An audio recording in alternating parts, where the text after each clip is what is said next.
Allez, on va faire un chapitre maintenant, c'est le dernier de l'année, c'est la géométrie dans l'espace. Allez, c'est quasiment fini, vous avez vraiment bien travaillé.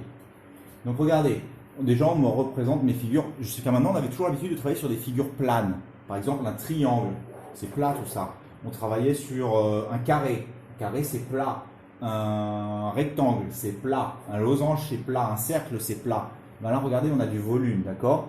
Et donc on fait une représentation, une perspective cavalière qui nous permet de voir la figure en entière, évidemment avec quelques contraintes. Regardez bien, on va vous expliquer déjà comment est-ce qu'elle se trace. D'abord, du vocabulaire. Regardez, on vous dit que sur cette figure-là, j'ai 5 faces. Regardez bien, là j'ai une face ici, regardez là, tout de suite ici. J'en ai une là. J'en ai une qui est en dessous, là, regardez celle qui nous permet de poser la pièce. J'en ai une derrière et j'en ai une aussi ici. J'ai 5 faces, regardez bien le dessin, j'ai 5 faces en tout. Après, on parle de sommets. Bah, des sommets, on dit que j'en ai 6 des sommets. Regardez, 1, 2, 3 sommets ici. Et j'en ai encore pareil derrière, 1, 2, 3 sommets. D'accord? Après, on va parler des arêtes. Les arêtes, regardez bien, là j'en ai une arête, 2, 3 arêtes. Là pareil, une arête, 2, 3.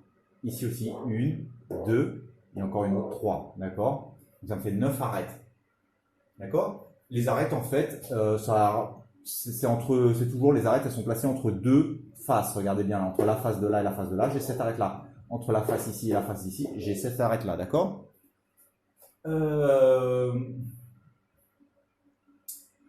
Regardez bien sur les figures aussi.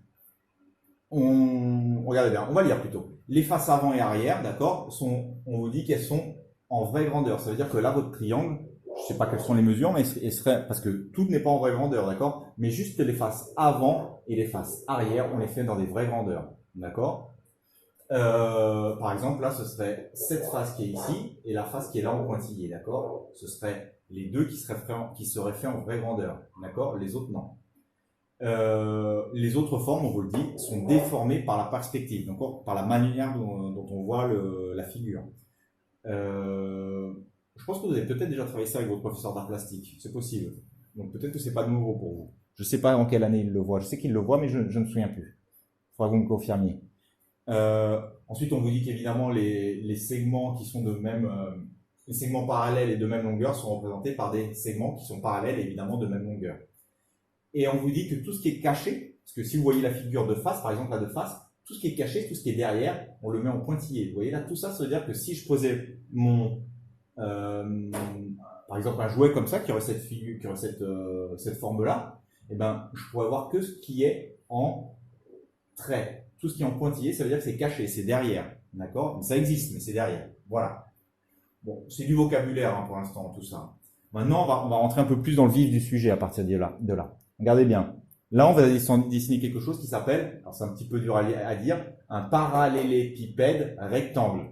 Évidemment, c'est plus facile de dire pavé droit. Vous pouvez dire l'un ou l'autre. Attention, des fois, dans des exercices, on vous marquera ou parallélépipède rectangle, ou on vous marquera pavé droit. C'est la même chose, d'accord? Donc, on vous dit que c'est un solide, évidemment. Voilà, ces genres de figures-là, ce sont des solides. Donc, il y a on vous dit que c'est un solide. Et on vous dit qu'il y a 6 faces. Regardez bien, il faut qu'on les fasse. Celle-ci, 2, celle de derrière, 3, 4, celle du dessus, 5, et celle d'en bas, 6. Toutes les faces, évidemment, ce sont des rectangles.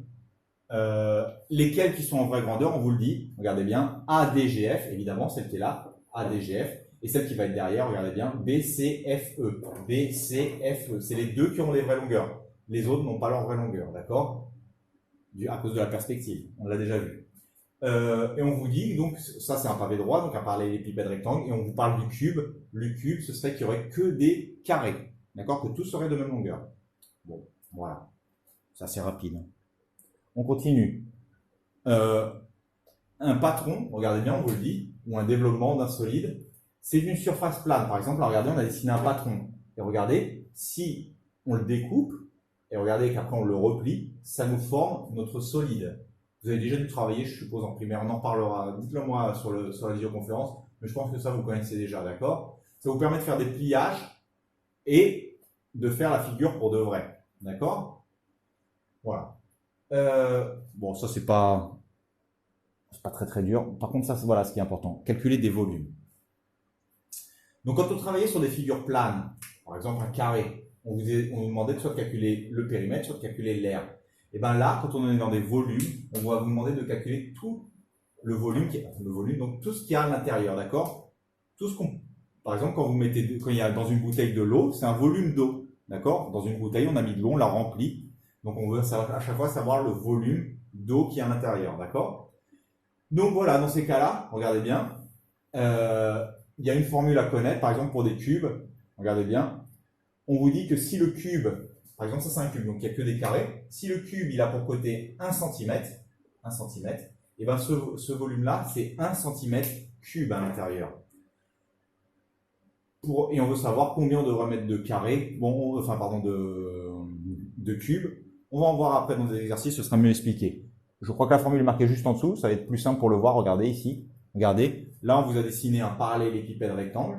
Donc on vous dit que là, cette longueur fait A, celle-ci fait B, et là la hauteur fait C. Et bien pour calculer le volume, regardez ce qu'on vous dit, on vous dit de faire A fois B fois C. A fois B fois C. C'est très facile. D'accord? Donc on fait, regardez bien, la longueur fois la largeur, et on multiplie par la hauteur. Longueur fois largeur multiplié par hauteur. On le verra de manière différente en cinquième, mais bon, pour l'instant, c'est déjà bien de savoir ça. Donc regardez pourquoi tout à l'heure ça faisait 1 cm3. On me dit de faire la longueur fois la largeur. Regardez, ça fait quoi? 1 fois 1. Et la hauteur fait combien? 1 aussi, puisque c'est un cube. 1 fois 1 fois 1, ça faisait 1 fois 1 fois 1. Regardez, je marque 1 fois 1 fois 1. Ça me faisait bien 1 cm3. Voilà pourquoi on m'a dit que ça faisait 1 cm3 si mon arête ici, si mon côté ici faisait 1 cm. D'accord? Je continue.